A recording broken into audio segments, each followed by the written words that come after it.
இங்க ஒரு government officer ஒரு பேப்பரை கிழிச்சு குப்பத்தொட்டியில போட போறாரு. அப்ப அந்த குப்பத்தொட்டியில ஒரு கவர் பிரிக்காம இருக்கிறத பாக்குறாரு. அவருமே அந்த கவரை எடுத்து ஓபன் பண்ணி பாக்குறாரு. பார்த்தா அந்த கவருக்குள்ள இருந்து நிறைய பணம் கீழே கொட்டுது. அவருமே அங்க இருக்கவங்க யாரும் பாக்குறதுக்குள்ள அந்த பணத்தெல்லாம் சுருட்டி பாக்கெட்ல வச்சுட்டு வேகமா வெளியே வராரு. கரெக்டா கார்ல நிறைய ஆபீசர்ஸ் அந்த இடத்துக்கு வராங்க. அவருமே அதை பார்த்துட்டு வேகமா மறுபடியும் உள்ள போயிடுறாரு. இந்த ஆபீசர்ஸுமே உள்ள வந்து நாங்க விஜிலன்ஸ்ல இருந்து வந்திருக்கோம், உங்க மேல லஞ்சம் வாங்கினதா புகார் கொடுத்திருக்காங்கன்னு சொல்றாங்க. அப்ப அவருமே செக் பண்ண சொல்ல அங்க இருக்க எல்லா இடத்தையுமே அந்த ஆபீசர்ஸ் எல்லாம் செக் பண்ணிட்டு இருக்காங்க. அதுல இருக்க ஒரு ஆபீசர் இவர் செக் பண்ணும்போது தெரியுது அவர் அந்த பணத்தை ஃபேன் மேல வச்சிருக்காருன்னு. அங்க இருக்க லேடி ஆபீசர் அவருக்கு வேர்க்கிறத பார்த்துட்டு அவரோட அசிஸ்டன்ட் கிட்ட சொல்லி ஃபேனை போட சொல்றாங்க. அந்த அசிஸ்டன்ட்டுமே அந்த ஆபீசர் கிட்ட இன்னைக்கு சடவுன் இன்னும் கொஞ்ச நேரத்துல கரண்ட் வந்துருன்னு சொல்றான். இந்த ஆபீசர் அவனோட அசிஸ்டன்ட் டீ வாங்கறதுக்கு அனுப்பிச்சிட்டு தண்ணி குடிக்கிற மாதிரி சுவிட்ச் பாக்ஸ் கிட்ட போய் அந்த ஃபேனோட சுவிட்ச் ஆஃப் பண்ணிடுறாரு. அந்த ஆபீசர்ஸுமே செக் பண்ணி பார்த்ததுல பணம் எங்கும் கிடைக்காதனால அந்த ஆபீசர் கிட்ட ராங் இன்ஃபர்மேஷன் சொல்லி மன்னிப்பு கேட்கறாங்க.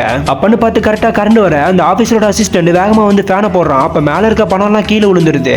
இப்ப இவருமே நல்லா வசமா மாட்டிக்கிறாரு. ஆக்சுவலா இது எல்லாத்தையுமே பண்ணது அவரோட மேல் வீட்டு பையன் தான். ஒரு நாள் அவங்க ரெண்டு பேத்துக்குள்ள பார்க்கிங் பிரச்சனை வந்தப்ப அந்த பையன் அந்த ஆபீசர் அடிச்சிருப்பான். அதுக்கு அந்த ஆபீசருமே அந்த பையன் தான் பொண்ணுகிட்ட தப்பா நடந்துக்கிட்டான்னு போய் கம்ப்ளைண்ட் சொல்லி அவனை உள்ள தள்ளியிருப்பாங்க. இதனாலதான் அவனுமே அந்த ஆபீசரை நல்லா வசமா மாட்ட வச்சிருக்கான்.